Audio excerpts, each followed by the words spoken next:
Muy Emilia buenas noches a Schneider, todos el resto de los invitados también. correcto. Emilia Schneider, gusto saludarla. Un Buenas gusto noches. igualmente a ti y a todos quienes estamos en el panel y a quienes nos están escuchando, por cierto. Correcto. Alejandra Plasencia también dice presente, gusto saludarla. Muchísimas gracias por aceptar la invitación. Muchas gracias, Nicolás, a todos y a todes. Muchas gracias por estar aquí hasta ahora. Correcto.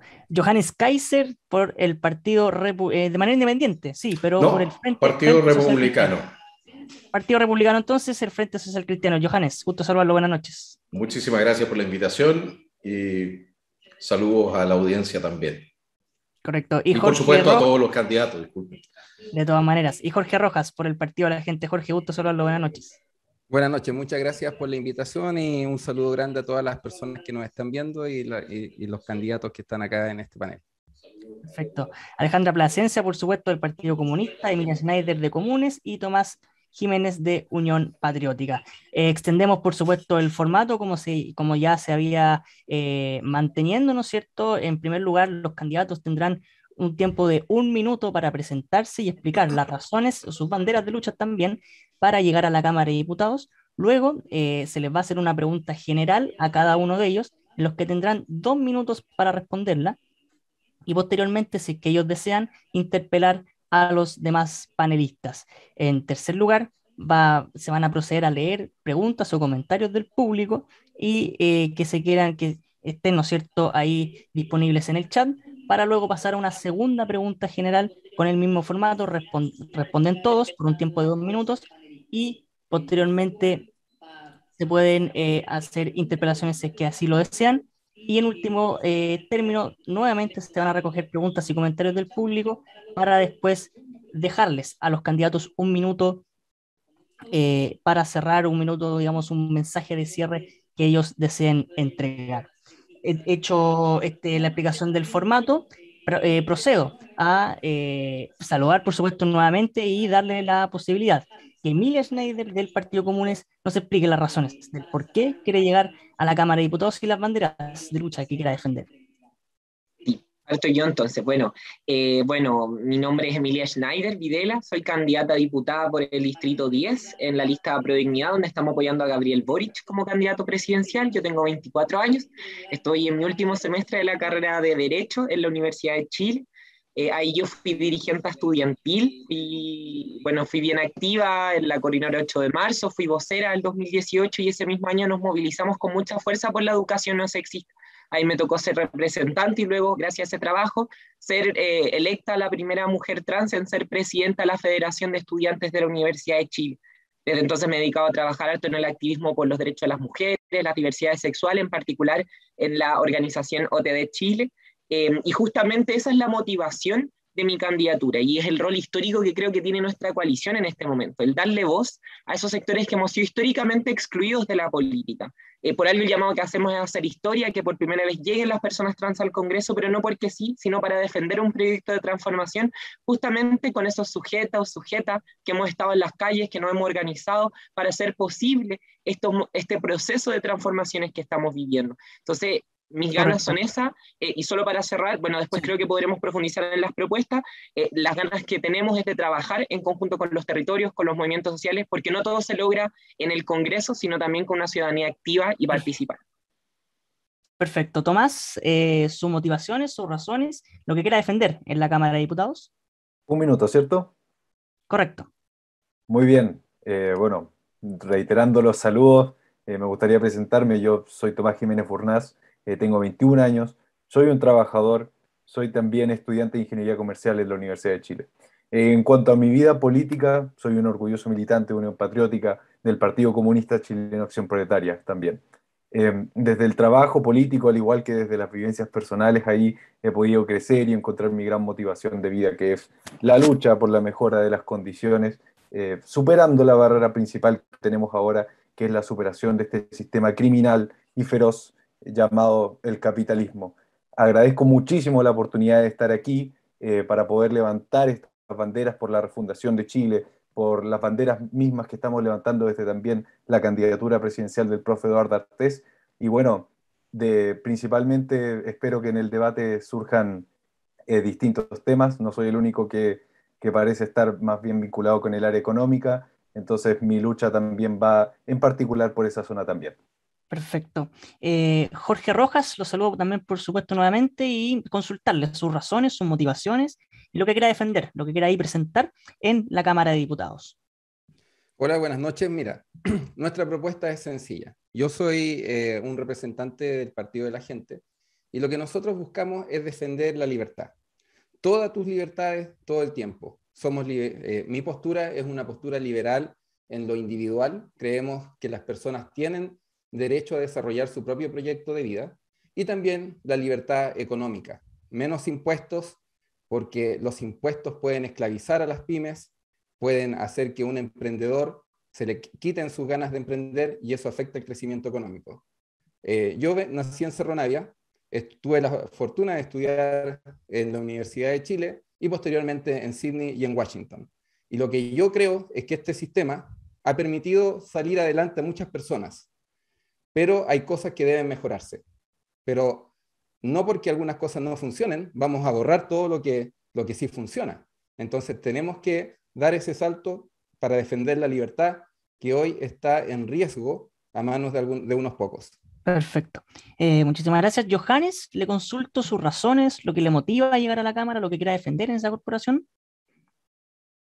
No lo escuchamos, Johannes. Aún no lo... Ahora sí. Ahí sí. Bueno, en primer lugar, la situación de degradación institucional que vive el país.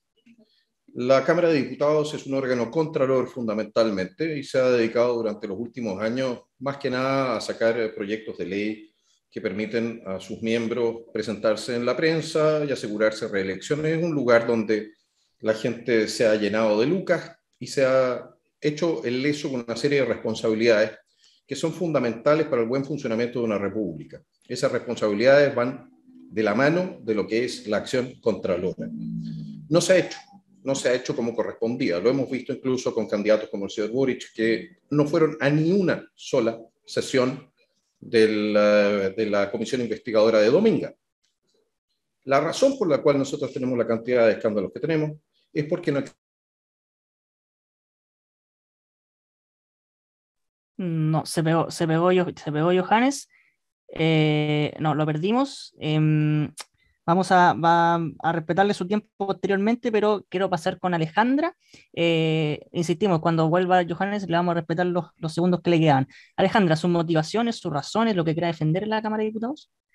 Bueno, mi nombre es Alejandra Plasencia Cabello, tengo 43 años, soy madre de Ainara, una niña de 6 años, profesora de filosofía de la Universidad de Santiago, ex Universidad Técnica del Estado. Fui presidenta del Colegio de Profesores y Profesoras de Ñuñoa, donde también fui concejala por 2 periodos. Un poder. Lo retomamos con Johannes posteriormente. Alejandra, por favor, continúe. Le vamos a respetar su segundo, Johannes. Decía que fui concejala también ahí en Ñuñoa por 2 periodos. He tenido la posibilidad de conocer la realidad del distrito en su conjunto, sus virtudes, pero también sus inequidades e injusticias, con el problema de acceso a la educación pública de calidad que vemos en distintas comunas, el drama de familias allegadas, sin posibilidad de acceder a una vivienda propia y digna, con una violencia de género e inequidad de derechos entre hombres y mujeres que atraviesa todo el distrito y el país entero.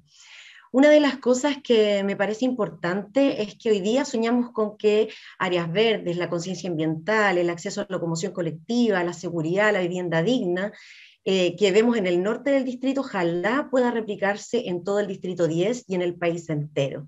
Por eso acepté ser candidata para poder ser parte de este nuevo Congreso, conectado, por supuesto, con la nueva Constitución que surge también en este proceso constituyente a partir del 18 de octubre, con transformaciones sociales, empujando y asegurando participación colectiva, con el ser humano y el planeta en su centro, por supuesto, Correcto. sin los criterios y vaivenes del mercado, empujando un cambio de paradigma donde se erradique cualquier tipo de violencia de género.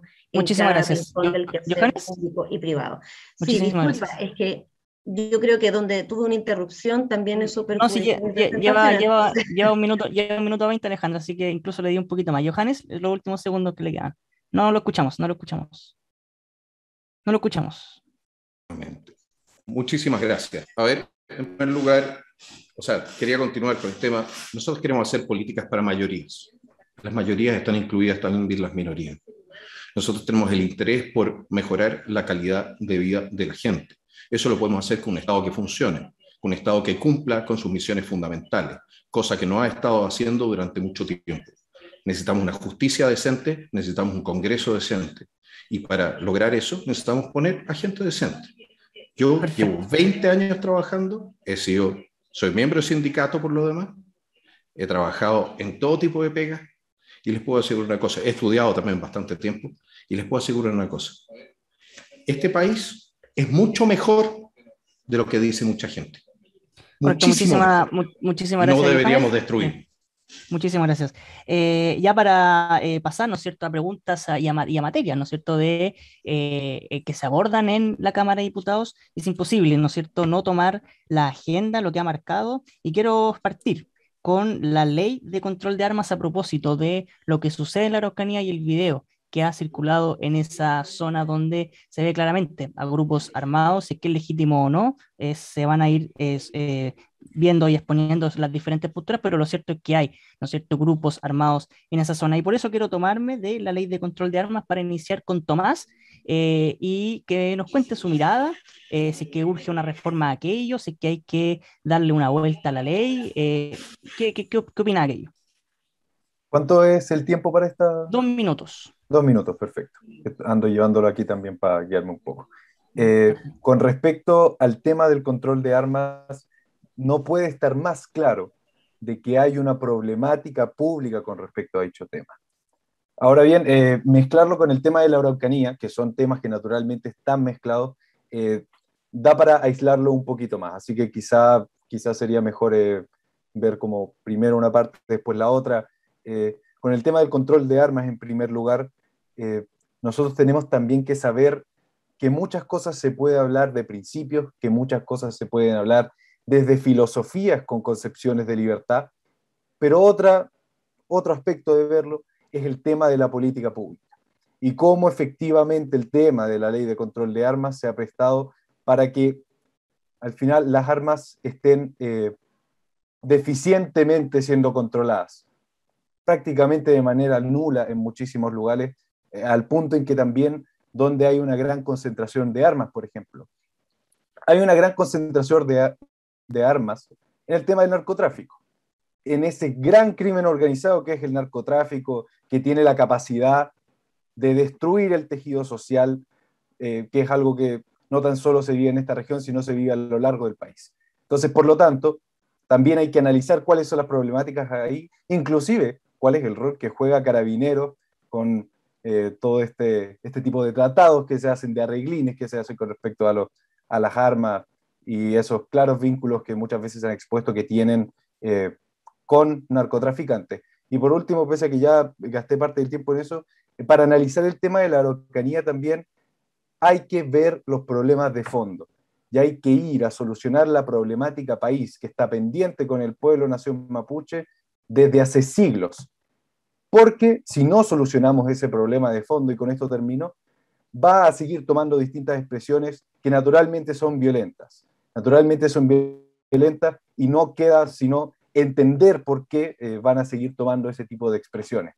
Perfecto. Emilia, ¿qué mirada tiene usted frente, ¿no es cierto?, a la ley de control de armas? Si hay que darle una vuelta, si hay que reformarla, si hay que añadirle indicaciones en la Cámara a propósito, ¿no es cierto?, de una zona que ya está tomada. Miradas distintas, pero efectivamente vemos grupos armados. En general, yo creo que hay que avanzar hacia una sociedad donde hayan las menos armas posibles. Creo que por ahí en algún momento hubieron candidatos que hablaban de legalizar el porte de armas, a mí eso no me parece. Pero quiero abordar esta discusión no desde la discusión de fondo, que es el conflicto que hay en el Gualmapu, no desde la militarización, pues es una estrategia que fracasó, que ha generado más violencia, porque es la estrategia que se ha seguido durante estos 30, 40 años, ni siquiera son 30 años, son varios siglos de represión, de violencia contra las primeras naciones. Entonces creo que esto hay que enfrentarlo desde el diálogo, la plurinacionalidad, que es algo que espero consigamos en el proceso constituyente, y una mirada intercultural, por cierto. Ojo, no asociaría la lucha del pueblo mapuche ni la de ningún otro pueblo así sin más al narcotráfico respecto a lo que decía Tomás. Sin pruebas es una asociación grave. Me queda claro que no es lo que imaginas, pero, o sea, no es lo que piensas, pero quería puntualizarlo. Urge trabajar también en erradicar el odio y generar una integración cultural. En ese sentido, hay que tener política educativa, hay que tener también, y es algo que atañe al distrito donde hay mucha población indígena también, una ley para las primeras naciones en los lugares urbanos y su integración, y por cierto, y este es el meollo del asunto, hay que tener una ley de recuperación de tierra para los pueblos indígenas, y ese es un diálogo que tenemos que tener desde el Estado con sus representantes, y por cierto creo que hay que avanzar en una desmilitarización del Guamapú. Creo que es un tremendo error del presidente el declarar estado de emergencia en la zona, en la macrozona sur, porque me parece que es una incitación a la violencia, me parece que es naturalizar esta lógica de militarización, y en ese territorio, me imagino que todas las personas no quieren vivir más militarizados por el Estado, quieren soluciones, y esas soluciones yo no creo que van a llegar de hacer todo el rato lo mismo que hemos hecho todos estos años, que es violar sistemáticamente los derechos humanos de las personas, de los pueblos originarios, pueblos indígenas, primeras naciones, y abordar esto con una perspectiva distinta. Y eso yo creo que es lo que propone a Prodignidad, lo que se discutió también en nuestra primaria, y lo manifestaron tanto Gabriel Boric como el candidato Daniel Jadwe en las discusiones que teníamos, y que creo que es una mirada que vale la pena intentar. Así que Correcto. eso podría decirse al respecto. Muchísimas gracias. Y justamente los estados de excepción, a propósito también de este último decreto que emana el Ejecutivo, va a ser tema de discusión en minutos. Jorge, pero con el control de armas principalmente, la ley de control de armas, ¿es lo suficientemente robusta? ¿Hay que hacerle mejoras? ¿Cómo lo ve usted? ¿Si que debiese atenderse con urgencia en la Cámara de Diputados? Mira, yo he sido miembro del Club de Tiro de la Reina, así que el control de armas es en general bueno. Creo que es muy estricto. Yo también estoy de acuerdo con legalizar el porte de armas para personas que las sepan usar, por supuesto. ¿Ya? No como en Estados Unidos, que uno puede ir al supermercado y compra armas y compra un cartucho, un paquete de bala y puede salir caminando. Sí, hay estados que funcionan de esa manera. Yo creo que es importante que las personas que quieren portar un arma pasen una serie de requisitos que son básicamente muy similares a los requisitos que se piden para formar parte de un club de tiro. ¿Ya? Ahora, y además de tener bastantes años de experiencia y saber manejar esas armas y tener el criterio para poder hacerlo. Ahora, respecto de lo que pasa en la Araucanía, eso hay que decirlo con todas sus letras, es narcoterrorismo. No tiene nada que ver con la causa del pueblo mapuche, no tiene nada que ver con nuestras primeras naciones. Es terrorismo, es narcotráfico, de hecho, y la militarización no es una buena solución. O sea, nosotros vimos que dijeron que iban a hacer un estado de excepción y ya salieron, digamos, estas mismas personas violentas con sus armas a mostrarlas. La pregunta es, ¿cuál es el problema de fondo? El problema es que los narcotraficantes tienen un flujo de dinero gigantesco producto de las drogas que venden. Entonces, ¿cuál es la solución para eso? La despenalización gradual de las drogas, de manera de poder cortarles el flujo de dinero a los narcotraficantes, que no son personas como ustedes y yo, no tienen la misma valorización de la vida humana.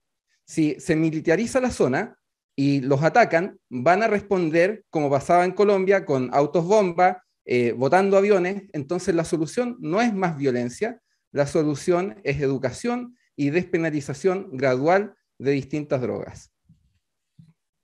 Perfecto, muchas gracias. Alejandra, ¿cómo lo ve usted esta discusión? ¿Debe abordarse con urgencia en la Cámara? ¿Debe reformarse la ley de control de armas? ¿Qué mirada tiene usted? Yo creo que aquí hay discusiones que están cruzadas. Por una parte, el tema del control de armas, está claro que no pasa, o la tenencia de armas no pasa, porque hoy día hagamos una reforma a la ley propiciando que las personas puedan armarse pensando que con eso van a estar más seguras. Creo que existe hoy día una incapacidad fiscalizadora para asegurar que las armas estén en manos de quien corresponde. Eso se ha visto en un montón de incautaciones donde muchas de las armas que se encuentran son justamente de la policía. Y obviamente que eso es una falla indiscutida. Yo creo que acá mezclar ese tema con el conflicto que existe hoy día en el Gualmapu es un error. Yo creo que el tema de fondo ahí tiene que ver principalmente con devolver las tierras, reconocer sus derechos, los grados de autonomía que los pueblos originarios merecen, y que por supuesto los hechos de violencia puntuales no pueden vincularse directamente con la lucha del pueblo mapuche, ¿ya? Y son casos de violencia que yo considero evidentemente son puntuales y que debe investigarse como cualquier otro. Entonces yo creo que ahí no podemos validar el hecho de que el problema de la Araucanía en el Gualmapu tenga que solucionarse con más militarización, sino con diálogo. Y ahí yo creo que el Estado de Chile ha fallado durante décadas y evidentemente hoy día tenemos que tener una disposición distinta. La solución se encuentra con diálogo, con las comunidades y por supuesto también mirando experiencias internacionales. No tenemos por qué pensar que acá existe una única forma de seguir avanzando cuando ya está claro que la militarización del Gualmapu ha fallado en cuanto a la forma en la que el Estado chileno la ha llevado adelante durante las últimas décadas. Perfecto. Johannes, ¿cómo lo analiza usted? ¿Qué mirada tiene usted en este caso, la ley de control de armas? Un punto de orden. Vamos a tocar después el tema de la Araucanía separadamente. Los estados de excepción a propósito de este decreto que dicta el Ejecutivo. Obviamente va a estar vinculado con la región de la Araucanía porque es justamente en esa región. Pero por ahora con la ley de control de armas. La ley de control de armas. Bueno, en primer lugar, tengo que hacer la siguiente excepción. El tener una ley de control de armas liberal no significa tener mayor cantidad de violencia. Suiza es un buen ejemplo de eso. Suecia es un buen ejemplo de ello. Canadá es un buen ejemplo de ello. Tener una ley de control de armas muy estricta no es una garantía de que no exista violencia, como es el caso de Venezuela, es el caso de México, es el caso de Honduras. Es decir, no existe una correlación entre la ley y la cantidad de violencia que existe en una sociedad. Pasando al siguiente, dejando eso claro, tengo que plantear lo siguiente. En Chile existe mucha arma ilegal, mucha arma que está siendo importada a través de las fronteras que no están siendo controladas. Están pasando incluso containers completos con armas. Y evidentemente que eso significa un peligro para la ciudadanía. Pero el peligro para la ciudadanía no nace del ciudadano honesto que tiene un arma para defenderse a sí, a su familia o a su propiedad, sino... No, lo perdimos nuevamente. No sé si nos escucha Johannes, pero nosotros no lo escuchamos. Mientras vuelve, procedo a leer, ¿no es cierto? Algunos, son solo algunos, porque nos han llegado muchísimos comentarios y preguntas del público. Emilia, por sí o por no, para ir, digamos, generando dinámica. Que nace de aquello, ilegalmente. Dele, Johannes, dele. Estoy de vuelta. Está de vuelta, ya está echando un par de pericos, supongo. Bueno, lo que yo quería interpelar es lo siguiente. Nosotros tenemos que combatir las armas ilegales. Entre otras, por ejemplo, podría el Partido Comunista entregar el resto de los arsenales que conservó de Carrizal Bajo, de acuerdo con las declaraciones de Luis Corbalán, su expresidente, por si las moscas, y armas que están apareciendo en este momento en el conflicto de la Araucanía, entre ellos M16 y armas de producción checa, que fueron sacadas de Vietnam, pasadas a Cuba y traídas a Chile. Digo, podrían terminar de financiar o de asociarse con narcoterroristas y pasarle ese tipo de elementos de guerra. Bueno, no olvidemos una cosa, el narcoterrorismo, el terrorismo es una violación de derechos humanos. Y la violación de derechos humanos, señores del Partido Comunista, es un delito de esa humanidad, no lo olviden. Perfecto. Muchísimas gracias, Johannes. Lo decíamos, va a haber espacio para la interpelación, pero no puedo no tomar algunas, son solo algunas de las preguntas que nos han llegado. Se lo consultaba esta consulta, por cierto, llega Emilia. Para generar dinámica, Emilia, por favor, por un sí o por un no. ¿De acuerdo con la paridad de género? Por supuesto que sí.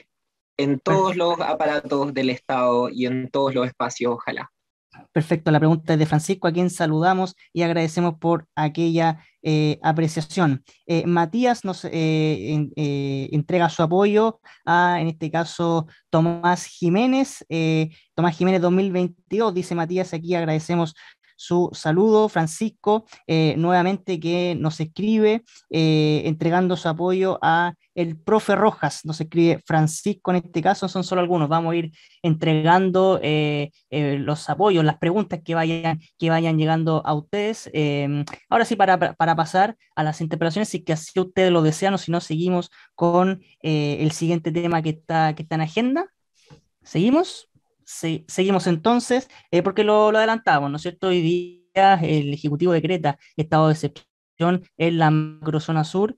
Quiero partir con Tomás consultándole si también si existe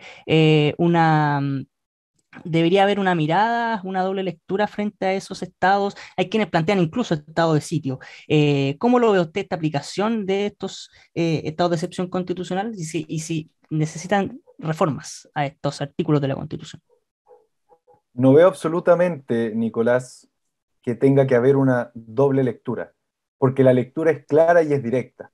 Se está aplicando una política de criminalización de esa lucha, de militarización de la zona, y declarando prácticamente, bueno, más allá del presidente, sino que precisamente los candidatos que tú mencionas,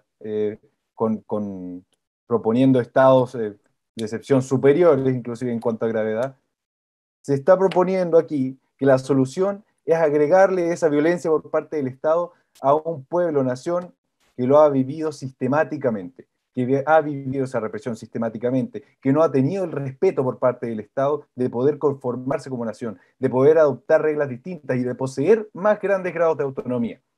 Eso es el problema de fondo realmente, porque plantear que es otra cosa es simplemente no tener una visión histórica del problema, ser miope en cuanto a eso, con respecto a toda la gente con miopía, pero por supuesto que no hay espacio para dobles lecturas. Es una lectura, es criminal y es clara. Nosotros, desde Unión Patriótica, no proponemos para nada que ese sea el camino a adoptar en la región de la Araucanía y en todo el Gualmapu.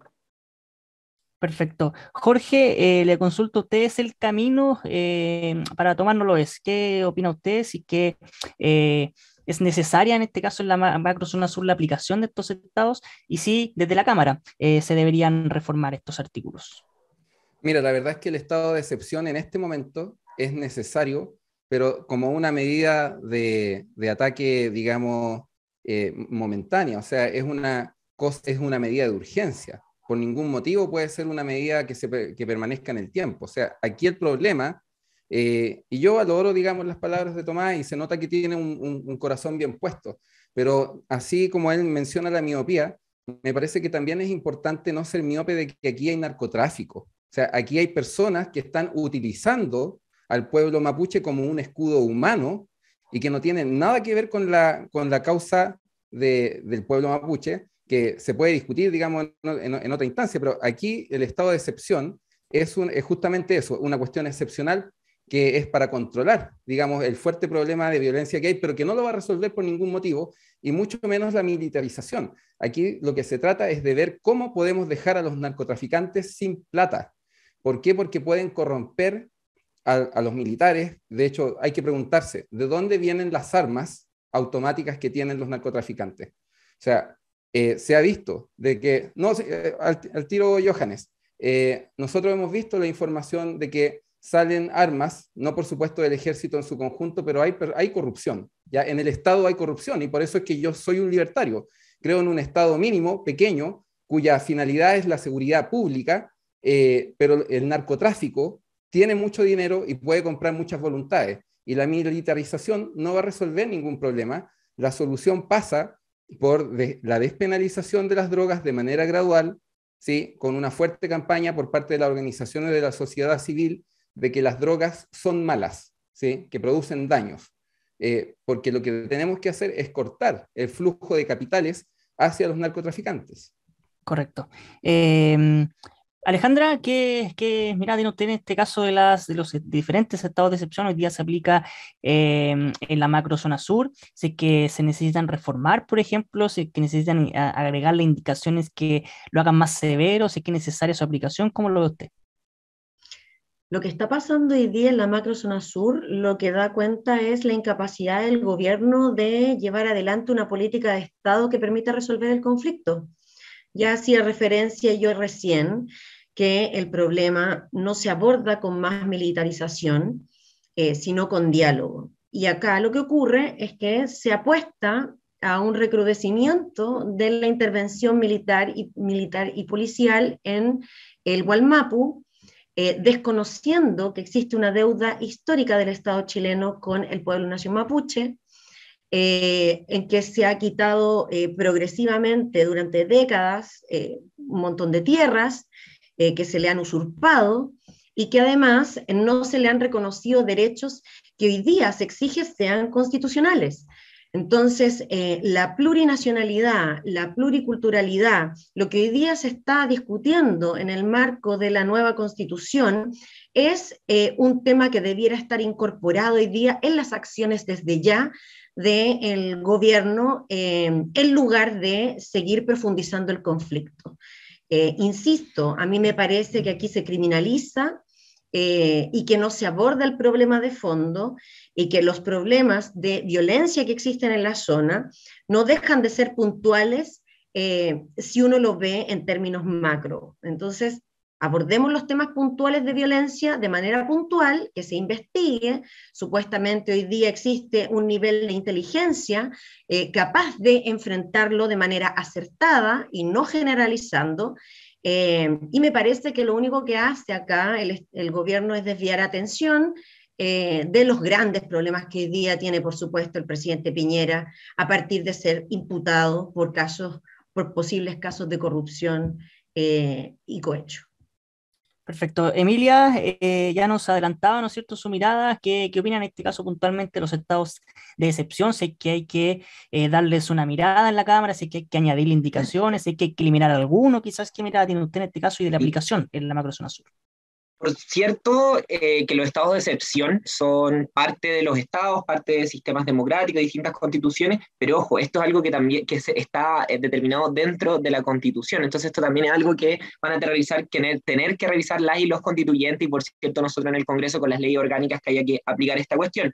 Yo creo que hay que regularlo, sobre todo, y hay que echarle una mirada, sobre todo para evitar abusos de los estados de este tipo de políticas, como se dio con este gobierno, con el COVID-19, que nos tuvo en un estado de excepción durante mucho tiempo innecesario, y además para mantener este estado represivo condicionaba las políticas sociales para hacer cargo de la crisis. Entonces hay que echarle una revisada a eso. Yo en este caso no diría que inconstitucional ni nada, por supuesto que no, solo creo que no comparto la estrategia política que está tomando el gobierno. En ese sentido comparto con Alejandra, por supuesto somos del mismo proyecto, y yo ya dejé bien claro que mi posición es optar por el diálogo, la interculturalidad y la plurinacionalidad, pero ahora, como anteriormente no me refería al tema de armas, puedo entrar un poquito más, y ahí creo que el problema de las armas hechizas, de las armas que terminan en los narcotraficantes, de las armas que terminan fuera del uso legítimo de la fuerza, que hoy día está puesto en duda también, también pasan por una necesaria refundación de carabineros, de las Fuerzas Armadas, que como bien decían antes,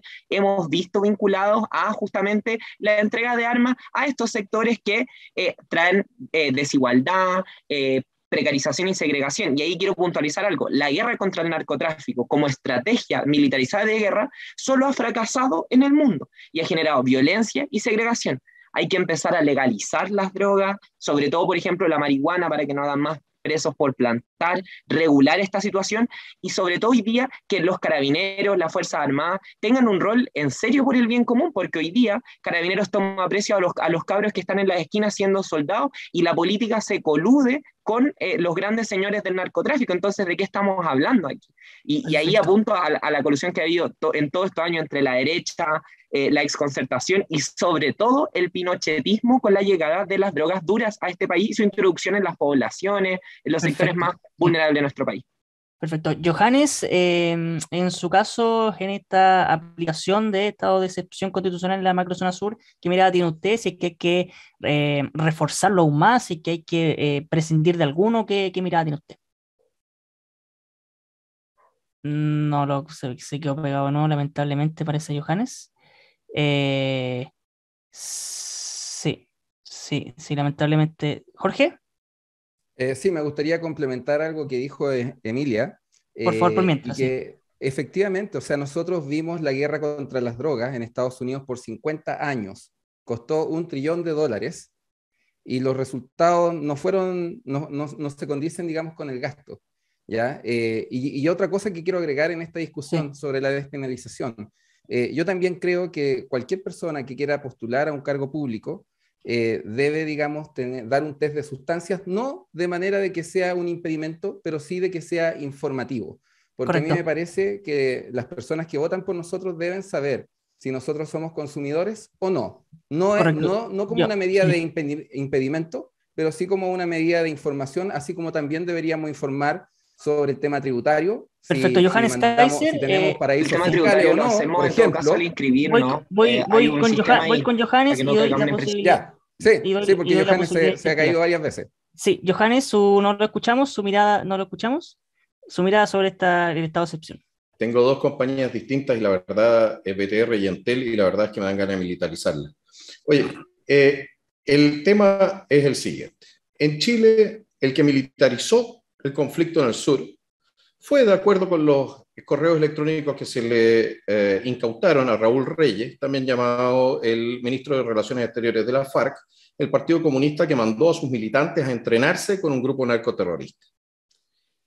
Con eso empezó, entre otras cosas, la dinámica de violencia. Y eso no es ninguna novedad. Pueden ver la entrevista al fiscal Ljubetich, que fue el que llevó esta causa. Esta causa no se continuó porque la Corte Suprema, entre otras cosas, probablemente teniéndole miedo al Partido Comunista, no continuó con el tema diciendo que las pruebas no habían sido conseguidas de manera legítima. Pero eso no obsta a que esa información sea de público conocimiento y todos ustedes pueden leer esos correos electrónicos en la página de la Radio Bio Bio, donde todavía están arriba. Ese es el primer punto. Los que empezaron a militarizar esto fueron entonces los señores de la izquierda radical que crearon en el sur un problema étnico donde no lo había. ¿Por qué no nos olvidemos de una cosa? Chile es 95% mestizo. En Chile es muy difícil encontrar a alguien que no tenga un ascendiente europeo e indígena. Y aquí se ha estado tratando de crear una división racial por razones políticas. Otro punto respecto de las armas. Ninguna de las armas largas que hemos visto en manos de la CAM o de otras organizaciones subversivas en el sur pertenece a las Fuerzas Armadas y de orden. Todas esas armas pueden ser trasladadas de vuelta a la importación de carne salvaje. Y ahí el Partido Comunista nos puede decir por qué le anda pasando las armas a esa gente. Entonces, ¿quién está militarizando el sur? ¿Quién ha militarizado el conflicto? Y otro punto, no son casos aislados, porque tenemos de 10 a 15 atentados diarios. Tenemos decenas de personas muertas, cientos de personas heridas, decenas de personas muertas. Tenemos incluso un torturado y violado. Entonces, no se hagan los puchos con este cuento. Este tema aquí es mucho más serio de lo que uno puede llegar a creer y tiene respaldo parlamentario. Sí, el narcoterrorismo tiene un respaldo parlamentario, lo tiene en el Congreso, de la mano del Partido Comunista. Johannes, me quiero quedar con usted porque llegó una pregunta para usted justamente muy breve, porque obviamente desde este tema podemos hablar toda la noche, pero quizás 2 o 3 ideas muy cortitas para ponerle fin al conflicto de la Araucanía. Insisto, 2 o 3 ideas muy, muy breves. Que fuese tan fácil. De Marcelo llegó esta consulta para usted. Por favor. ¿Cuál sería? ¿Cómo acabar con el conflicto de la Araucanía? Por eso le decía 2 o 3 ideas muy breves, porque con esto podemos hablar horas. Sí, podemos hablar horas. Bueno, muy breve, por favor. Tú tienes un conflicto que efectivamente existe. El Estado de Chile abusó en muchas ocasiones de lo que eran títulos de merced entregados a comunidades indígenas. Es decir, se entregaron más de una vez títulos sobre las mismas tierras. Y eso tiene que ser regularizado. Ese es un punto. El segundo punto es que hay que perseguir las estructuras logísticas y las estructuras militares que se han establecido en la Araucanía y hay que desactivarlas. Es decir, hay que imponer de nuevo el imperio de la ley, el imperio de la república en todo el territorio nacional. Y el tercer punto es que tenemos que denunciar los intentos de crear en Chile una sociedad dividida en razas y etnias, entregando derechos políticos y derechos especiales en razón del nacimiento en un grupo étnico determinado. Porque eso lo que va a hacer generar aún más odio y más tensión. Y una cosa está clara, la independencia o la plurinacionalidad no va a funcionar en un país donde, por ejemplo, en la 9ª región tenemos 300.000 personas que se consideran a sí mismos exclusivamente mapuche, pero hay más de 1.200.000 personas que se consideran chilenos. Perfecto. Muchísimas gracias, Johannes. Voy con las manos levantadas. Emilia y Jorge en ese orden. Emilia, por favor. Sí, yo quiero decir, y esto es, ojo, un rol que debería tener el moderador. Hay algo que acaba de señalar Johannes, que es falso. Este no es un conflicto inventado. Ojo con nuestra historia, esto es un conflicto. El conflicto con las comunidades mapuches, con los pueblos indígenas, viene desde la colonia, luego los españoles reconocen la independencia y autonomía del pueblo mapuche, luego viene la mal llamada pacificación de la Araucanía, que fue un genocidio por parte del Estado de Chile contra las comunidades mapuches. Luego, si queremos mirar la historia más reciente, montajes como la Operación Huracán, comprobado por inteligencia de Carabineros que es un montaje. Entonces, ojo, no mintamos, este no es un problema que vamos a desarmar solamente con un poquito de inteligencia, unos pacos. Este es un problema profundo y es un problema social. Las armas no resuelven los problemas sociales. Esa es la bueno, díselo a la CAM. Dile a la CAM que no se solucionan los problemas sociales. Johannes, vamos en orden, Emilia. Bájale, Johannes. Primero, Johannes, te llamo a dejar la vehemencia con la que estás debatiendo, ese cigarro muy acelerado, y que revises que se te cae el internet, porque me imagino que es por todos los bots que tienes difundiendo las fake news que igualmente difunde tu candidato presidencial, sí, José Antonio Kast. Seguro, y además sería bueno que también cuando hablaras de tu patriotismo, me dijeras qué opinas de los Panama Papers, donde tu candidato presidencial se llevaba su dinero a Panamá para evitar pagar impuestos en este país, para que se disculpa, en nuestro país hacia la necesidad social. Disculpa, Emilia, una consulta. Los interpelados van a tener, Johannes, ¿su dinero? Johannes, los interpelados van a tener opciones y la libertad bueno, el de su familia, no sé, pero vamos a ir con orden. Emilia, los interpelados van a tener opción de responder.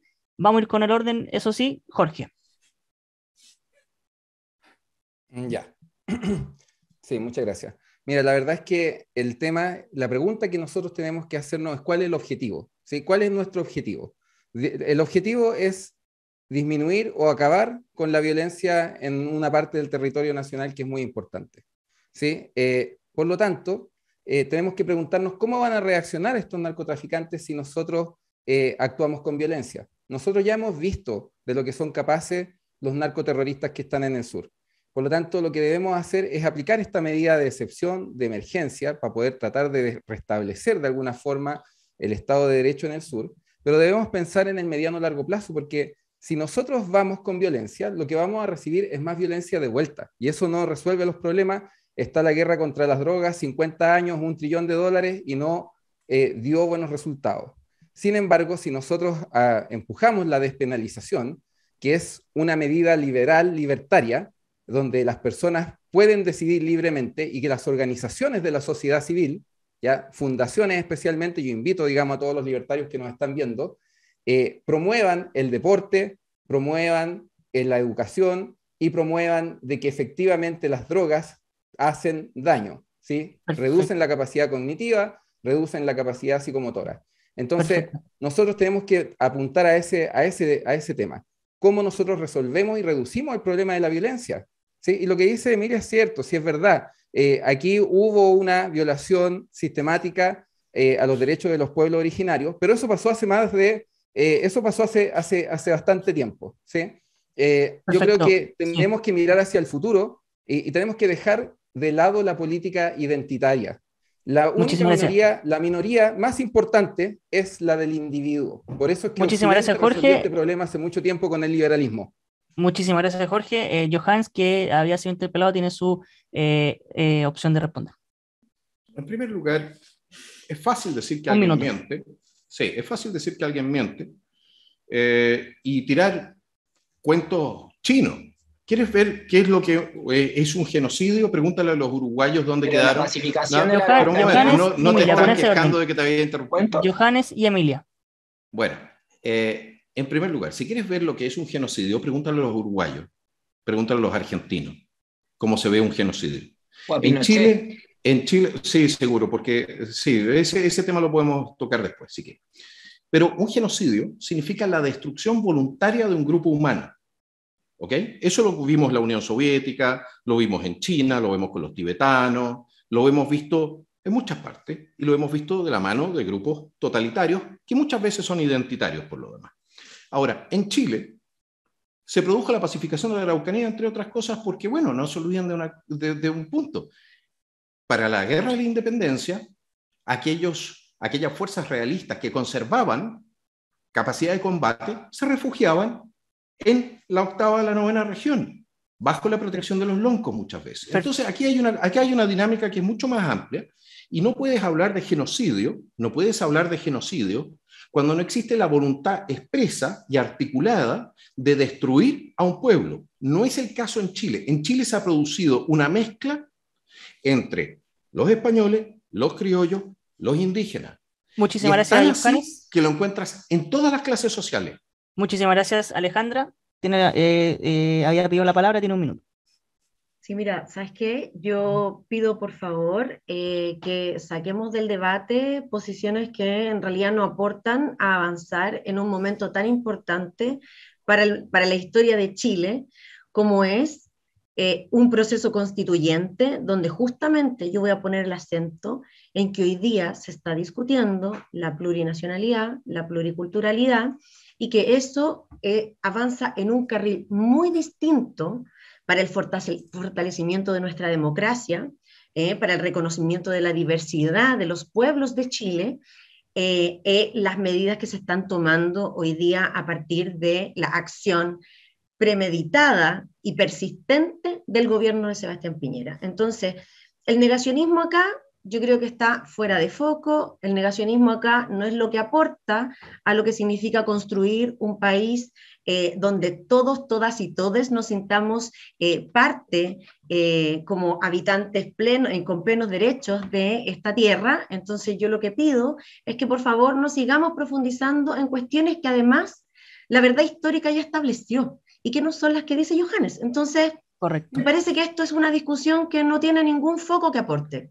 Eso simplemente Perfecto. yo no voy a Pero eso no seguir es algo que tengas que discutiendo decir. sobre esto. Voy con Emilia, 30 segundos ya para ir pasando a otros temas. Porque Me claramente quedo sí, principalmente con lo que 30 dice mi segundos. compañera Alejandra.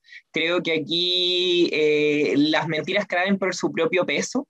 Y solo quiero puntualizar en que hoy día el negacionismo aporta a construir una democracia y una institucionalidad débil. La justicia, en la medida de lo posible, que se dio luego de la dictadura cívico-militar, también contribuyó al deterioro institucional en el que estamos hoy día. Entonces, si a Johannes le importa tanto el deterioro institucional, por cierto que debería estar dispuesto a avanzar en toda la verdad, toda la justicia y toda la reparación necesaria por la violación de derechos de ayer y de hoy. Y eso Perfecto. creo que es uno de los pilares de mi propuesta programática como candidata a diputada, y creo que es uno de los desafíos más importantes del Congreso en este ciclo. Perfecto, muchísimas gracias. Y otro mensaje de apoyo de la señora o señorita, de la dama de apellido Hidalgo, apoyando al mejor diputado, Johannes Kaiser, diputado Distrito 10. Chile te necesita, con ideas claras y amor a nuestra patria. De la señorita de la dama Hidalgo, para no, digamos, equivocarnos ahí, porque tiene solo su apellido. Apoyos entonces a Johannes. Y para pasar a otros temas, ¿no es cierto, Tomás? Le quiero consultar por el sistema de pensiones, que también se ha tomado la agenda en la Cámara de Diputados, que pareciera que el único consenso que hay es que hay que mejorar las pensiones. El tema es cómo. ¿Cuál es su mirada acerca de aquello y de la labor que han ejercido los diputados en esta materia? Sí, perfecto que hayamos salido de esta discusión un poco estéril. Con respecto al tema de pensiones, claro, es muy fácil encontrar ese consenso de mejorar las pensiones, porque ¿quién no quisiera que mejoraran las pensiones? El tema es que, por un lado, se están intentando proponer unas recetas que están muy obsoletas, por otro no, en fin, hay una particularidad, hay una multiplicidad de cosas también que no vale la pena discutir. Sin embargo, desde la propuesta de Unión Patriótica, nosotros proponemos una superación del sistema de pensiones actual, que precisamente cuenta con el aporte estatal, cuenta con el aporte del empleador y también con el aporte del trabajador. Y sin embargo, esta propuesta tampoco puede ser aislada de una manera particular, sino que también está posicionada dentro de toda una propuesta económica de reactivación del corto plazo y de una visión de largo plazo para poder tener una economía sólida que sea capaz efectivamente de proveer esas buenas pensiones. ¿A qué me refiero con qué cosas que ojalá las podamos tratar más en detalle más adelante para no consumir todo este tiempo? Viene de la mano de construir una economía sólida mediante un proceso de industrialización. Viene mediante la recuperación de los trabajos que se han perdido y la dignificación de estos, garantizando distintos salarios, distintas condiciones de vida. Viene de la mano de unos elementos económicos sólidos que se necesitan para que la propuesta de pensiones pueda ser sólida. Si no viene de la mano de la superación del sistema actual y planteamos que se puede hacer esto sin cuestionar el problema mayor, bueno, es una discusión que muchos podrán tener, pero que no va a llegar a buen puerto y va a terminar fracasando mientras no se supere este marco económico criminal. Perfecto. Jorge, y respetando por supuesto los tipos, muchísimas gracias. Jorge, ¿qué mirada tiene usted de la problemática que, como decíamos, el único consenso pareciera que hay que mejorarlas? El tema es cómo. ¿Qué evaluación hace de la labor, el trabajo que han hecho la Cámara de Diputados en esta materia? Mira, lo que sucede con el sistema de pensiones, o sea, hay que evaluarlo lo que aporta y los problemas que tiene. Uno de los problemas evidentes es que no da pensiones que son dignas para que los adultos mayores puedan vivir bien. Por lo tanto, pero lo que sí tiene de muy bueno es que si uno mete una manzana, salen tres, ¿sí? O sea, multiplica, digamos, los dineros que se aportan, genera rentabilidad. Ahora, ¿cuál ha sido el problema? El problema ha sido el enfoque. ¿Por qué? Porque se han creado cada vez más AFPs, ¿ya? Y algunos proponen una AFP estatal, y tratan de incorporar competencia en un mercado que por naturaleza es más bien monopólico. ¿Ya? Y esto no lo digo yo, lo dice Diamond, que es un Nobel en economía, y por lo tanto el enfoque debería ser en cómo nosotros podemos efectivamente retornar un poco al sistema original que tenía que garantizar ciertos grados de rentabilidad, y cambiar la estructura de incentivos que tienen las AFP. ¿Ya? Y otra cosa que nosotros como Partido de la Gente proponemos es que vamos a rebajar los sueldos de los altos cargos públicos, ya que son en general electos o de confianza política, con un tope máximo de 5 millones de pesos. Con ese ahorro, nosotros lo que podríamos hacer sería destinar aproximadamente 3.500 millones de dólares adicionales para financiar el pilar básico solidario y de esa manera poder dar una mejor pensión a aquellos que por distintas razones de su vida no lograron tener suficientes ahorros. ¿Ya? Entonces, aquí lo que hay que hacer es reestructurar el mercado de las AFP, reestructurar los incentivos, pensar en distintos tipos de fondos para que personas más jóvenes que a lo mejor quieren invertir en energías renovables no convencionales en lugar de empresas de carbón o de combustibles fósiles lo puedan hacer de esa manera, ¿ya? Más libertad. La solución a los problemas siempre es más libertad, ¿ya? Y al bajar los sueldos de los políticos, ¿ya? Por ejemplo, el presidente del Banco de Estado gana 16 millones de pesos mensuales y es un cargo de confianza política. ¿Ya? Si nosotros bajamos de 16 palos a 5 palos y bajamos las dietas parlamentarias y de los senadores y una serie de otros gastos, podríamos generar ahorro que podríamos llevar hacia este pilar solidario. Entonces, esa es una de tantas propuestas. Alejandra, en ese sentido, ¿propuestas que quiera llevar a la Cámara en esta materia? Sí, mira, yo creo que este ha sido un tema muy importante porque evidentemente una vez que una persona se jubila, probablemente después de muchos años de trabajo, evidentemente que la pensión es insuficiente para vivir mínimamente y cubrir sus necesidades básicas. Yo creo que una de las cosas que también se ha estado trabajando en el programa presidencial de Gabriel Boric, en todo lo que hemos discutido durante todos estos años, viendo la necesidad de hacer una reforma profunda al sistema de pensiones, es que tiene que existir una pensión básica universal, ya para todas las personas independientes de sus contribuciones previsionales. En ese sentido, se cumple con las recomendaciones que ha establecido la OIT en materia justamente de seguridad social y de pensiones, y se reemplazan entonces los beneficios focalizados del actual pilar solidario por un beneficio que sea realmente universal. Pero es indiscutido que aquellos que todavía no han jubilado, pero tienen ahorro en sus cuentas de las AFP, tiene que traspasarse esos recursos a un nuevo sistema público solidario de pensiones. Es decir, necesitamos que, uno, la cuenta de ahorro individual de cada una de las personas hasta este momento acumulada, y dos, el nuevo Fondo Solidario de Pensiones, para que en conjunto las y los trabajadores no cuenten solo con su ahorro individual, y entren entonces automáticamente a este nuevo sistema de pensiones que sea contributivo y que por supuesto sea financiado enteramente con un fondo solidario de pensiones. Creo que es importante decir que necesitamos un sistema solidario de pensiones. Terminar con las AFP es indispensable porque ya vemos que el sistema es un sistema que genera pobreza, una pésima calidad de vida y por supuesto las personas una vez jubiladas no tienen apenas lo mínimo para poder sobrevivir. Eso me parece indispensable, yo creo que acá todavía hay una discusión larga que dar, sin embargo, es el momento clave para poder dar esta discusión, sobre todo en un nuevo Parlamento, con un enfoque de derechos sociales que debiera ser garantizado para todos y todas. Perfecto. Johannes, que mira, tiene usted en ese caso abogar por un sistema público, dice Alejandra, ¿qué opina usted? Está muteado, le comunico, está muteado. Bueno, en primer lugar, cortito, no existen las verdades oficiales y mucho menos aquellas que establece la extrema izquierda. Ahora pasando al tema de pensiones. ¿Qué es lo que pasa en Europa con los sistemas de pensiones solidarios?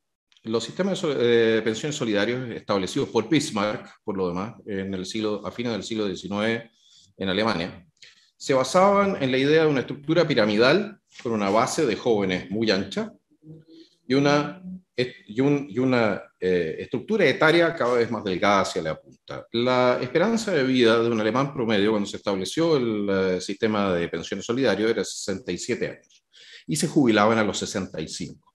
El aporte, por lo demás, al sistema solidario en Alemania o en Austria en este momento es de 18%, es decir, 8% más de lo que se ha pagado en el sistema de AFP en Chile. Y sin embargo, la tasa de reemplazo en Alemania, teniendo sin lagunas, porque tú tienes que haber trabajado 30 años, es de 47% del último sueldo. Es decir, el resultado del sistema de pensiones solidario no es necesariamente el mejor, especialmente porque como se ha invertido la pirámide demográfica, tienes cada vez menos trabajadores que tienen que mantener a cada vez más jubilados. Es por eso que tanto Suecia, como Dinamarca, como Alemania, como Holanda y muchos otros países, Australia, por ejemplo, Nueva Zelanda, han pasado a fortalecer el sistema con un sistema de capitalización individual. Porque no pueden simplemente pasar del sistema solidario al sistema de capitalización individual, pues ya tienen una pirámide invertida. Eso significa que cada vez más recursos del presupuesto nacional tienen que irse a financiar jubilaciones. Ahora, ¿qué es lo que pasa en Chile? Si nosotros abandonamos el sistema de jubilación de capitalización individual, donde tú metes un peso y sacas 3, el Estado va a tener que pagar para el mismo resultado que está teniendo en este momento la AFP, esos 3 pesos del erario nacional, sin tener los elementos que son productivos de la AFP, considerándolo en la ecuación, lo cual significa mayor crecimiento económico, menores créditos hipotecarios, etcétera, etcétera. Perfecto. La plata es finita y no por Correcto. nada en Europa y en el resto del mundo se están tratando de abandonar los sistemas solidarios. No Perfecto. funciona. Y siguen llegando, son muchísimos los comentarios, los apoyos que llegan para los distintos candidatos. Llega nuevamente de la señorita, no quiero equivocarme, de apellido Hidalgo, que dice aquí, somos los mejores votos patriotas, apoyando a Johannes Kaiser desde el distrito 10. Llega otro apoyo para Johannes de un usuaria con el logo del Club Deportivo Universidad de Chile. Tiene mi voto, Johannes, el único que debate en profundidad. Nos dice este usuario, y nos llega también una pregunta para Jorge Rojas. Por favor, Jorge, nos dice Etienne Araya, si puede explicar lo del crédito hipotecario en pesos, baja del IVA en medicamentos, canasta básica, entre otros aspectos. Muy breve, por favor, ya para pasar a los panelistas que tenían la mano levantada. Ya, Crédito hipotecario en bueno, pesos, baja el IVA en medicamentos, sí, canasta básica. Sí, lo tengo acá. Respecto al crédito hipotecario en pesos, básicamente la propuesta es nominalizar los créditos hipotecarios de manera que el riesgo de la inflación sea compartido entre el banco y el comprador de la casa, porque en la actualidad, si se utiliza solamente la UF, el riesgo inflacionario lo asume única y exclusivamente el comprador. Ahora, obviamente que esto va a repercutir en que la tasa de interés nominal suba un poco, pero de todas maneras las proyecciones nunca son perfectas y por lo tanto va a haber un riesgo compartido. Respecto del IVA de los medicamentos, nuestra propuesta es la devolución del IVA de los medicamentos, ¿sí? Entonces, las personas que están enfermas, se les devuelve el IVA. También se podría, digamos, dado que es un mercado bastante regulado y que la estructura de costos se conoce, se podría eliminar completamente el IVA, porque la estructura de costos es conocida, a diferencia de lo que sucede, digamos, con otras instancias. Y una propuesta que también es bastante interesante y que la propusieron Friedman y Tobin, los dos se ganaron el Premio Nobel en Economía, es el impuesto negativo al ingreso, que es mucho mejor que un ingreso mínimo garantizado, porque el ingreso mínimo garantizado funciona como complemento. Por ejemplo, si el ingreso mínimo garantizado son 500.000 pesos y la persona gana 300, el Estado te da 200. Entonces no hay incentivos para querer trabajar y ganar más. ¿Sí? ¿Por qué me voy a esforzar por ganar más si igual voy a recibir este subsidio de 200? Sin embargo, con el impuesto negativo al ingreso, siempre se genera el incentivo de querer ganar más. Por lo tanto, esa persona, poco a poco, primero recibe una mano solidaria por parte del Estado, que tiene que ser eficiente, y con eso va, digamos, agarrando fuerza y poco a poco va queriendo ganar más, y por lo tanto siempre le va a convenir trabajar más. Ya, para terminar. Para terminar, el tema de la ineficiencia del Estado, porque el Estado que tenemos hoy día es un Estado mórbido, grande, lento, reactivo. Lo que nosotros necesitamos es un Estado ágil, en buena forma, que sea capaz de responder, y para eso necesitamos que sea eficiente, porque no puede ser que, de acuerdo a una investigación que hicieron economistas chilenos, Villena, Pacheco y Sánchez, el 2020, muestran que aproximadamente la mitad de los recursos que llegan a las municipalidades, con la mitad de los recursos se podrían brindar las mismas provisiones de servicios. Perfecto. Y por lo tanto, ese tipo de ineficiencias deben combatirse firmemente. La pregunta no es de Tiene Araya, llega otro comentario de apoyo al profesor, ¿no es cierto?, Rojas. El nivel de discusión sube con el profesor Rojas, nos dice Daniel Lagos, a quien saludamos y agradecemos. Tomás y Emilia, que tenían las manos levantadas.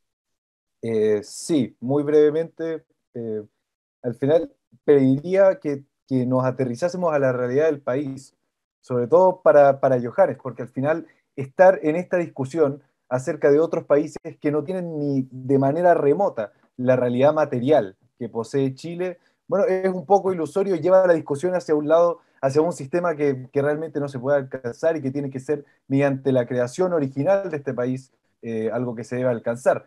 Por cierto, me gustaría mencionar algo añadido que no alcancé a decir al momento de mencionar el tema de pensiones, ¿sí? Muy brevemente, con respecto al reconocimiento del trabajo no remunerado de la mujer trabajadora y cómo eso también tiene consecuencias en el sistema de pensiones.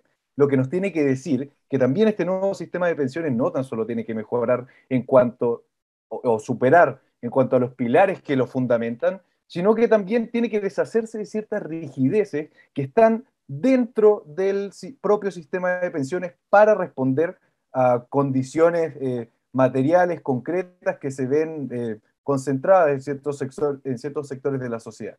Eso. Perfecto, muchísimas gracias. Los interpelados, Johannes, van a tener derecho a responder. Emilia. Sí, solo una sugerencia, que las interpelaciones, las preguntas del público, por favor hacerlas al final de la exposición de todas y todos, porque si no se pierde el hilo de la discusión. Yo quería retomar lo que estaba exponiendo Alejandra y lo que refutaba ahí de alguna manera Johannes. En general en el mundo, en pensiones, en seguridad social, es donde más se gasta, porque por la naturaleza del gasto es justamente una cartera importante. No es tan cierto que en Europa se está buscando abandonar un modelo solidario de seguridad social, y tampoco es tan cierto que el Estado tiene que poner los 3 pesos para hacer las pensiones en un sistema solidario. Pongo de ejemplo la propuesta de nuestro candidato Gabriel Boric para las primarias, que hoy día se está trabajando dentro de nuestra coalición para tener finalmente un programa unificado a través de la participación, pero ahí proponíamos una pensión solidaria construida a partir de un modelo tripartito. Es decir, una parte la pone el Estado para que todos, tengamos 95% de la población aproximadamente, una pensión mínima de 250.000 pesos, es decir, sobre, digamos, un nivel que te permita subsistir.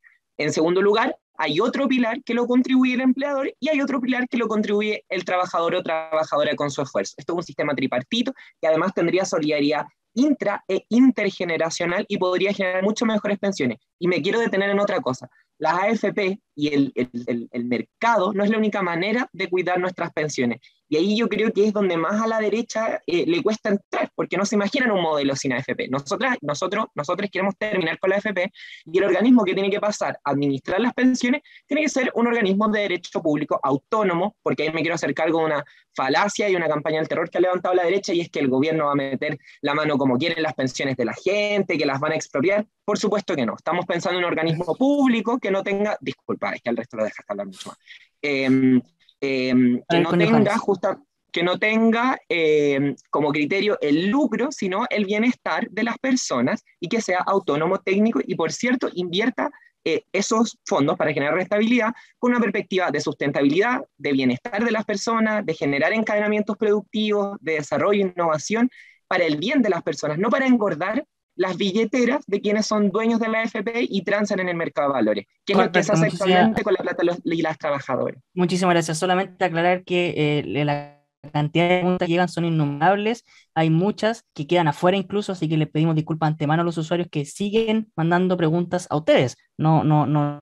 Va a ser controlado por los políticos de Chile. Y los políticos de Chile, no sin razón, tienen una de las peores reputaciones en el mundo occidental.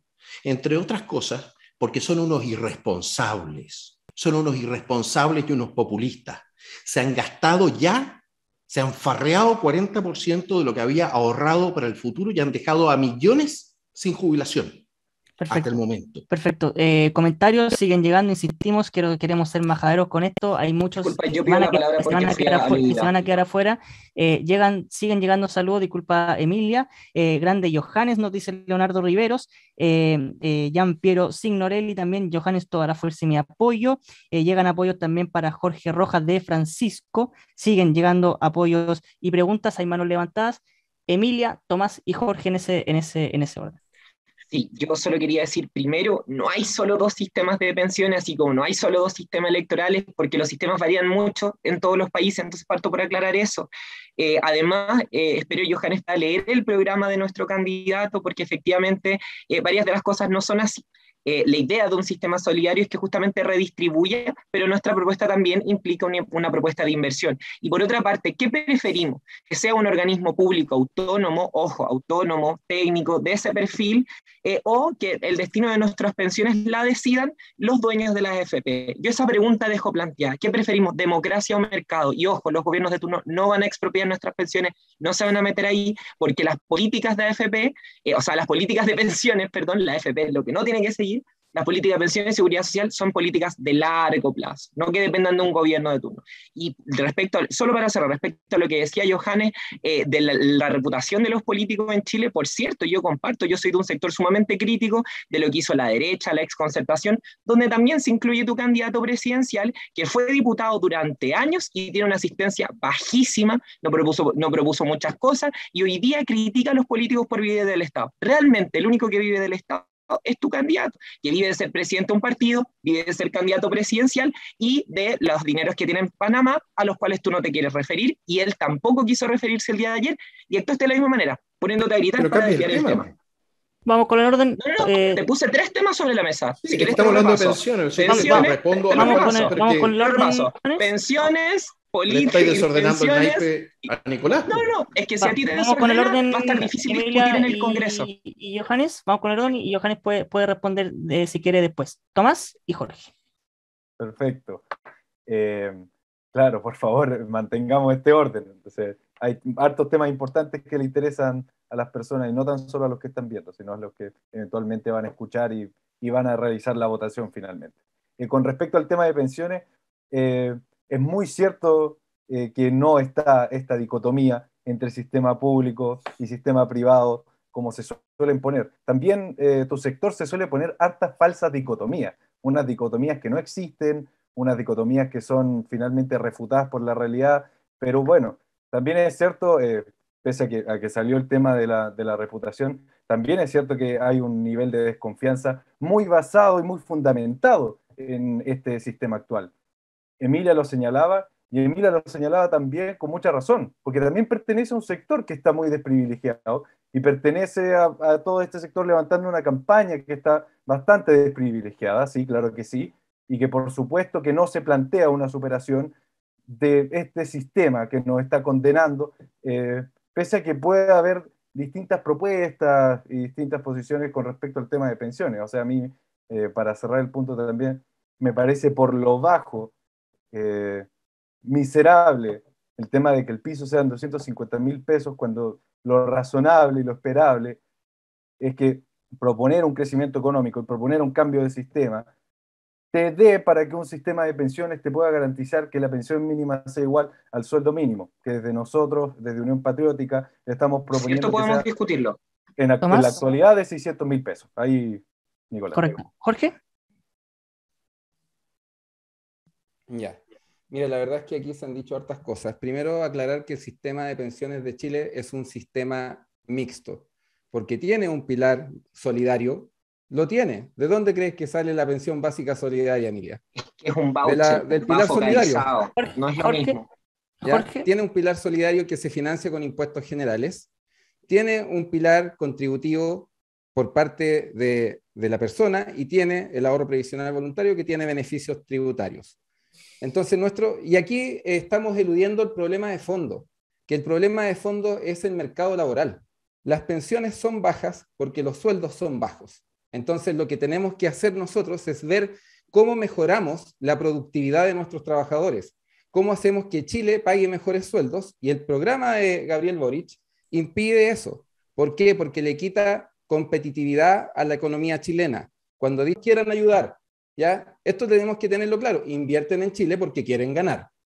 Y por lo tanto, si no tienen las condiciones para poder generar utilidades, no van a venir a invertir. Y si no hay inversión, no hay capital productivo, se produce menos, si se produce menos se necesitan menos trabajadores y por lo tanto hay más desempleo. Si hay más desempleo, adivinen qué pasa con los sueldos. Los sueldos tienden a disminuir. Y si perfecto. alguno de ustedes tiene la propuesta de que nos transformemos en Corea del Norte y cerremos las fronteras y ver cómo vamos a poder, digamos, llevar adelante un proceso productivo y crecimiento económico, los escucho encantado de la vida. Correcto. Johannes, y después una pregunta que llega para Jorge puntualmente. Johannes, ¿qué fue aludido? Por favor, breve. Sí, lo siguiente, me propusiste, Emilia, que leyese el programa de Gabriel Boric, y es bastante difícil porque no sé cuál programa leer, el de ayer, el de hoy día o el que va a sacar mañana, porque lo va modificando en la medida que le salen críticas al camino. ¿Ok? Entonces, siempre es un tema ese. No sé con qué programa quedarme. Ese es un punto. El segundo punto, respecto de los Panama Papers, ese tema se aclaró el año 2014. 2017 creo, la última elección. Y quedó absolutamente claro que José Antonio Kast no había tenido nada que ver con ese cuento. Respecto de lo que es, cómo se gana José Antonio Kast sus lucas. Bueno, yo tengo entendido que él es abogado y tiene también un bufete. A menos que tú creas de que evidentemente de que se puede vivir simplemente de ser presidente de un partido político que hasta el día de hoy o hasta hace poco tiempo atrás no había participado de ninguna elección y por lo tanto, Perfecto, Johannes, sí. como tú bien lo sabes, no había recibido un peso público, ni uno. Muchísimas gracias, Johannes. Muy breve, profesor Rojas, ya para también continuar con Alejandra. Dos ideas, insisto, muy breve, por favor, que nos llega de Etienne Araya nuevamente. ¿Por qué, le pregunto a usted, es importante achicar el Estado? Es importante achicar el Estado porque sabemos que existen muchas ineficiencias. El Estado se financia con la plata que nosotros pagamos. La mitad de los ingresos del Estado se pagan con el IVA, que es lo que pagamos todos nosotros, la clase media, la clase trabajadora. Y por lo tanto debemos reducir el tamaño del Estado y usar esa plata en aquellas cuestiones que son prioritarias, como es la salud, la educación y las pensiones de nuestros adultos mayores. Entonces, por eso tenemos que reducir el tamaño del Estado. No puede ser que Chile tenga 24 ministerios, mientras que Estados Unidos tiene solo 10. ¿Sí? Y que tengamos un montón de regiones y creamos regiones. Y mira, ¿cuál es el gobierno regional más importante al que tiene acceso la persona? La municipalidad. No hay para qué estar creando más regiones si el gobierno local está dado por las municipalidades y hay que mejorar ahí la eficiencia en al menos un 50%. Correcto, muchísimas gracias. Jorge, Alejandra. Sí, mira, a mí solo me gustaría hacer un punto que tiene que ver con la mirada o con el enfoque sobre el cual nosotros hablamos de una discusión de una seguridad social o de un sistema nuevo de pensiones. Y tiene que ver con que el sistema actual genera una desigualdad tan grande que la capitalización individual hace imposible que al final de la vida de trabajo activa, ya remunerada, con la cantidad de lagunas que existen además por la inestabilidad laboral y con el bajo sueldo que recibe una gran cantidad de la población, seamos capaces de proyectar una pensión que a lo menos permita sobrevivir cubriendo necesidades básicas que además están sujetas a la mercantilización que hoy día existe en nuestro sistema. Es decir, una familia o un jubilado o una jubilada que además tiene que pagar salud, que además tiene que pagar vivienda, que además tiene que pagar transporte público, que además tiene que pagar alimentación, que es hoy día carísima, ¿no? Hablando de cuestiones de una canasta básica incluso, es imposible que pensemos que con una capitalización individual va a generar al final, ¿cierto?, una jubilación que le permita sobrevivir. Entonces, la solidaridad en el sistema se hace fundamental y que sea justamente una forma, en parte, no la única, de redistribuir y que aquellos que están en la vida activa, aquellos que tienen mayores salarios, aquellos que tienen una mejor posibilidad, digamos, de contribuir al sistema, por supuesto que tenemos también todas, tenemos la responsabilidad de hacernos cargos de quienes hoy día, jubilados, jubiladas, tienen menos posibilidad de subsistir. Eso hace un sistema, una sociedad solidaria. Eso lo hace, en general, las familias solidarias, familias que por supuesto se valoran y se quieren, se hacen cargo de sus adultos y adultas mayores. ¿Por qué la sociedad entera no lo va a poder hacer?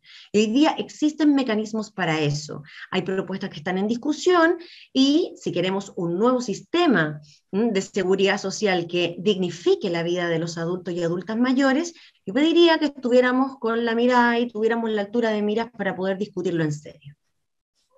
Perfecto. Y por cierto, ahí insistimos, hay muchísimos temas que se nos fueron quedando afuera, así como también preguntas, que son a ustedes, insistimos, comentarios y preguntas que quieren ser, que nuestros usuarios quieren encontrar sus respuestas. Por lo mismo, le queremos agradecer a los usuarios que siguen, los comentarios son infinitos, la verdad, si yo les mostrara, son muchísimos, y preguntas también, y también agradecerles, por supuesto, a ustedes, sin antes dejarles un minuto de cierre a cada uno para dirigirse, ¿no es cierto?, a aquellos ciudadanos del Distrito 6, comunas de Santiago, La Granja, Macul, entre otras. Por favor, Tomás, un minuto de cierre ahí para dirigirse a los ciudadanos. Perfecto, muchas gracias por la instancia, muchas gracias a quienes asistieron también. Espero que algunos temas interesantes hayan salido del debate para la gente que va a votar, que se lleven esas ideas a la mente y las lleven después a la papeleta.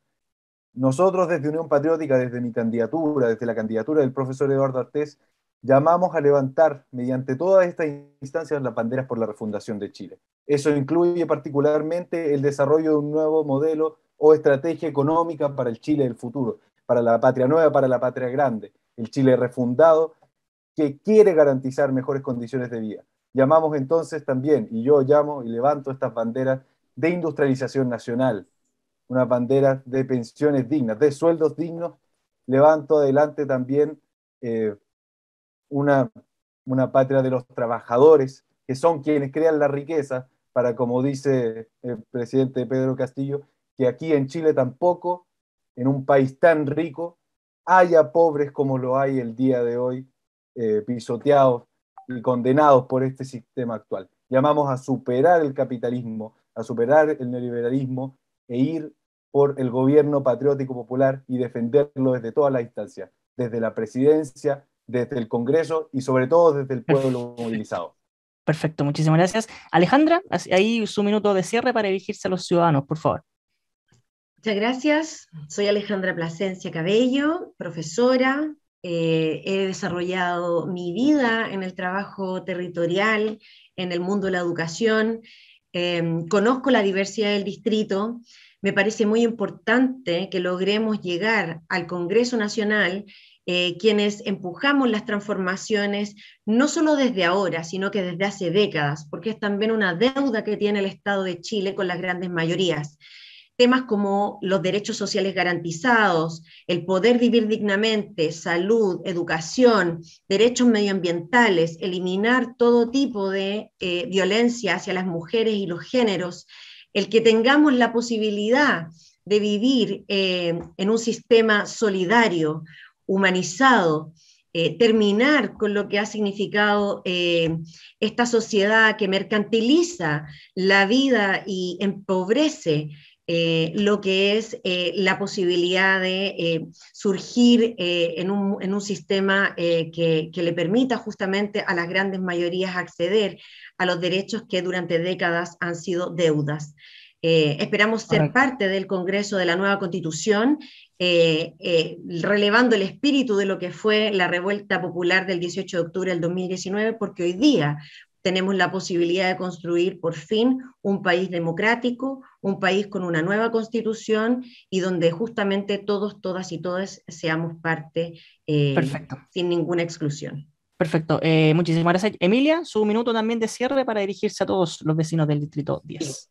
Agradecer a quienes nos escucharon, a quienes nos acompañaron, agradecerte también a ti, al panel por este debate, siempre es importante contraponer visiones de sociedad, de eso se trata esto. Quiero recalcar, yo me llamo Emilia Schneider, soy candidata por Apruebo Dignidad, diputada por nuestro distrito, he sido dirigente social, activista por los derechos de las mujeres y diversidad y quiero ir a aportar desde allá al Congreso. Tenemos 3 grandes propuestas, ya las expusimos en este debate. La primera es apoyar y sostener y dar todas las condiciones para que este proceso constituyente llegue a buen puerto y terminemos con el legado de la dictadura y la transición en Chile.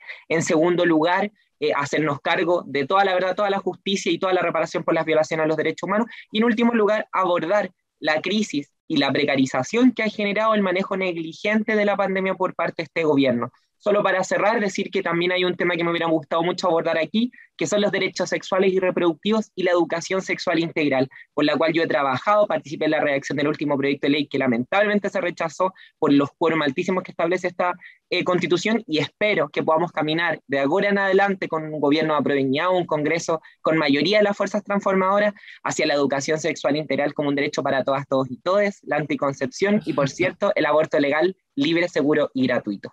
Perfecto, muchísimas gracias a usted, Emilia. Jorge, su minuto de cierre, por favor. Muchas gracias, Nicolás. Bueno, yo creo que aquí lo importante es que tenemos que transformar Chile entre todos. Tenemos que trabajar en unidad y tenemos que abandonar la política identitaria, tenemos que abandonar la polarización, tenemos que abandonar la lucha de clases.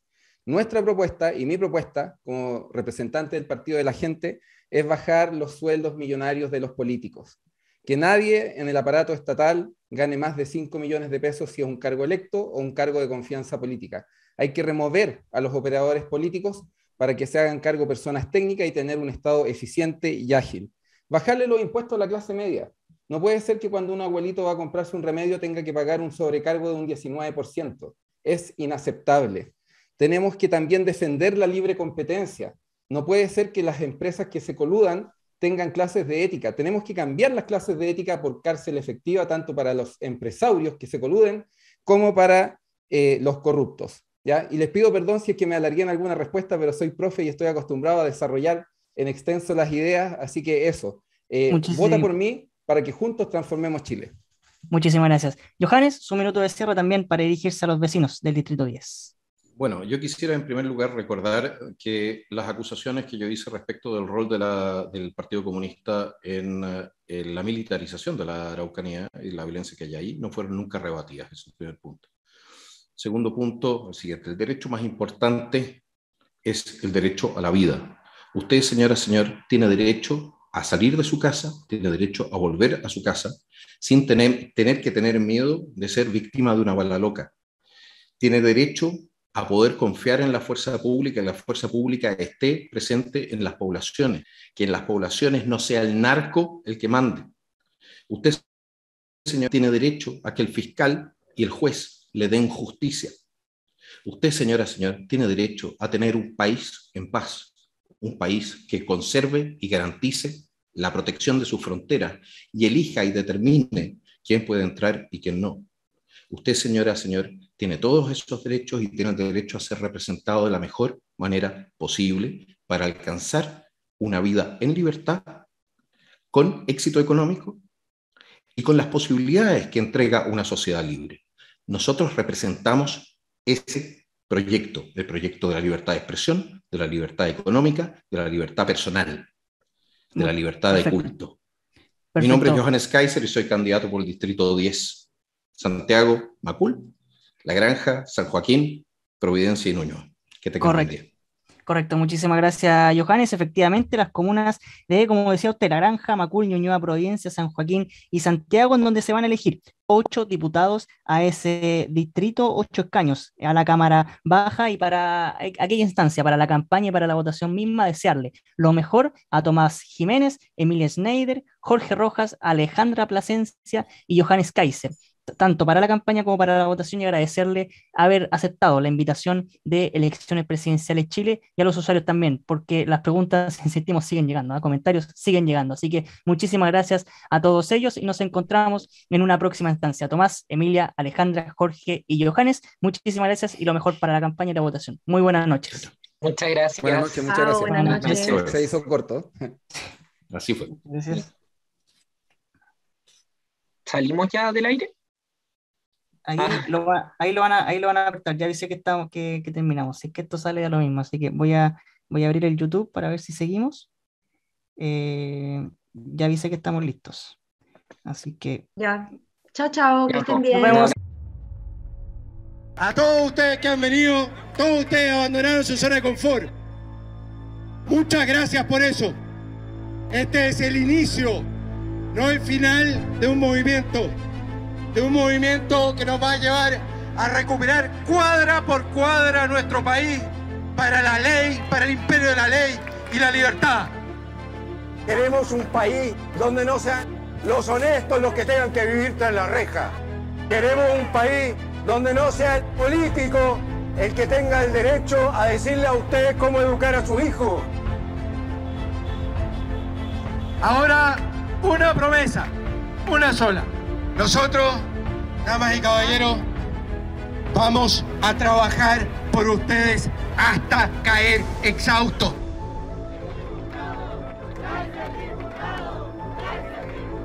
Vamos a terminar el toque de queda impuesto por los narcotraficantes en las poblaciones. Les vamos a quitar los recursos públicos a las organizaciones que defienden a delincuentes. Vamos a cerrar la frontera de este país a todo aquel que no sea verdaderamente un perseguido político, porque seguiremos siendo asilo contra la opresión. Pero no vamos a ser asilo de delincuentes, no vamos a ser asilo de narcotraficantes, no vamos a ser asilo de terroristas y tampoco de mendigos. El que no aporta se deporta, damas y caballeros.